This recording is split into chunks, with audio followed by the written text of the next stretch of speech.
You noble diggers, all stand up now. Hello, my friends, and welcome to my channel. Today we will be talking about BadEmpandada's autism. Let's talk about the absolute train wreck of an interview that Adam Friedland had with noted Zionist Democratic Party politician. It's interesting, and I want to start with you, is that you described your first trip to Israel in 2015 as a life-changing experience. And I just wanted to follow the narrative of like you growing up and your struggles and then going into the government. Like what was that experience like, and what bred that passion for Israel in you? Well, since I grew up poor my whole life, I never had an opportunity to travel abroad. Yeah. So the first time I ever free trip went to a foreign country. So it was life-changing because you went on a trip? Part of the reason, went abroad for the first time, life-changing. But also, you know, when you experience the complexity of Israel, you go to the old city. What did you see? Like, what did you witness? Like, Well, go to the old city. yeah. I've been there. Yad Vashem, which is the Holocaust Museum. Yeah. Go to the Masada, where Jews Yeah, committed yeah, mass yeah. suicide to Yeah. escape Of enslavement. course, at the hands of the I've Roman hiked up Empire. Masada. The Gaza envelope. Yeah. Went to Sderot, spoke to the local mayor who said that You went to Gaza? I did not go to Gaza. No. What did you say? Gaza envelope? No, Gaza envelope, which is right on the border with, it's Israel, but it's right at the border with Gaza. So, It's right next to the fence. yeah, it's in the proximity to. What's at the Gaza envelope? Like I've never heard that term before. Sderot. Stay Road.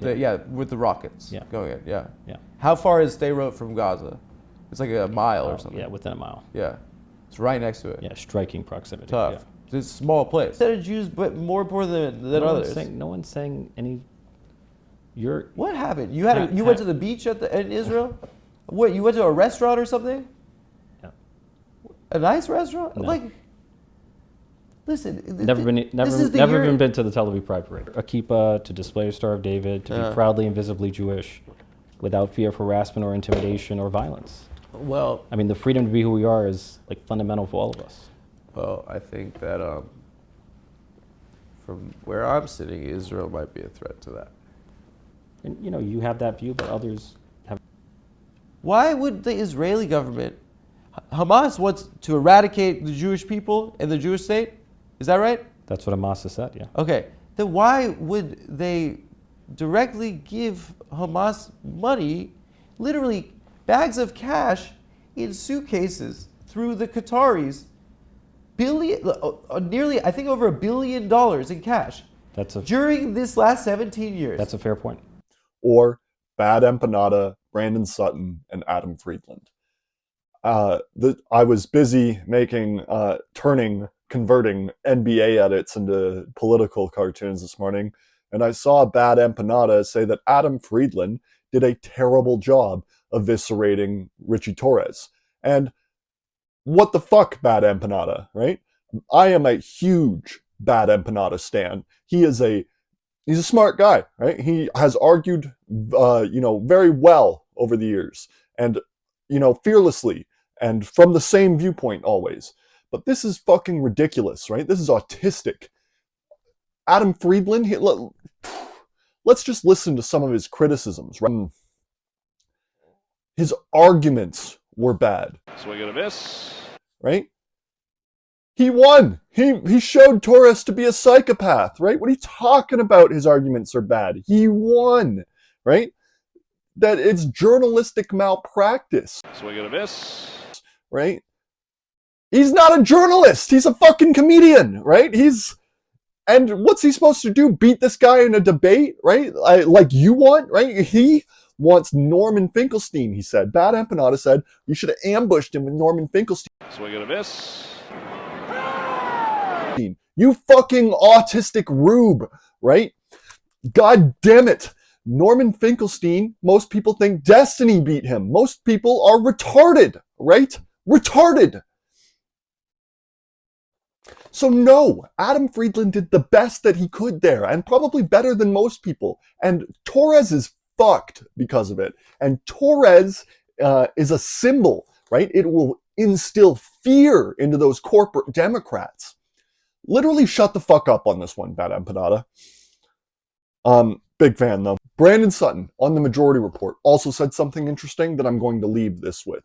right? Which was that, well, he said many useful things, but the one that I want to pick on is something different. I'll say two positives first, though, right? He said it was useful to see how people extricate themselves from those lines of thinking, to hear those stories in a mass setting. Absolutely correct. And then you do Richie Torres and people like him too many favors when you even insinuate that they care about Jewish people or Jewish people being safe. And that's not what Adam Friedland was doing. And I think that was a very powerful clip because he was obviously very vulnerable.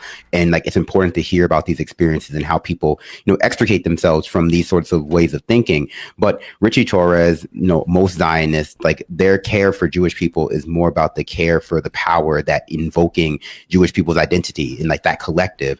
And, in the case of the Holocaust, that collective tragedy and trauma has allowed them to wield within our political system. And it's not just the Jewish identity. You see this across the board with the way in which a lot of our political parties engage with identity. It's not about the people. It's about the power that you can garner from co-opting people's story, co-opting people's tragedy. And then, once it's no longer politically useful, they jettison them. Like, I have no doubt that once, being really, really pro-Israel, being really, really like evocatively anti-Semitic is no longer valuable to Trump or no longer valuable to the Democrats, you won't hear anything about it.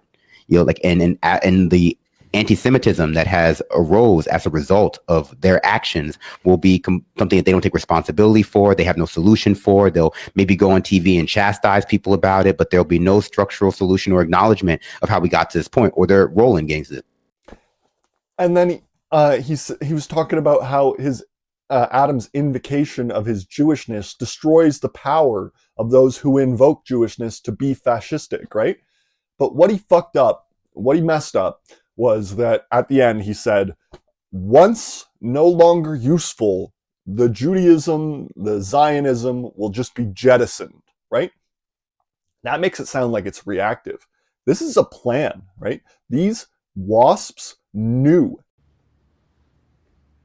My youngest son was forced to leave this country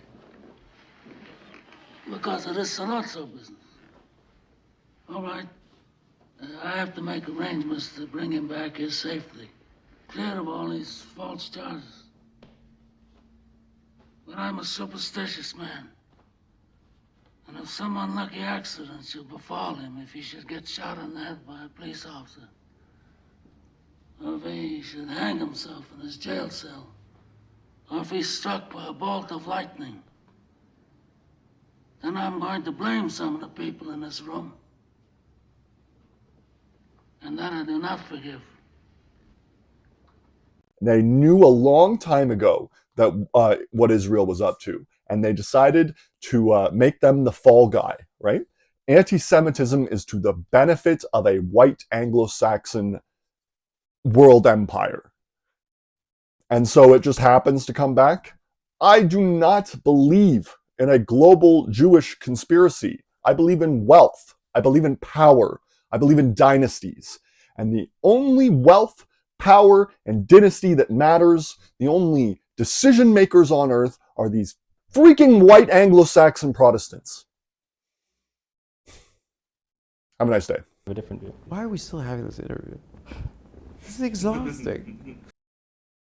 Hello, you've made it to the end of the video. Thank you.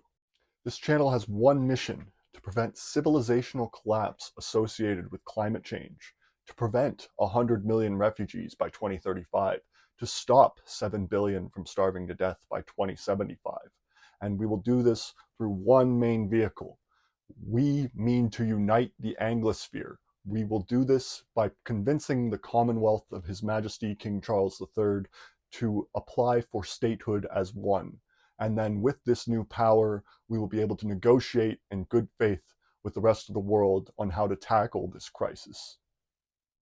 Thank you and enjoy.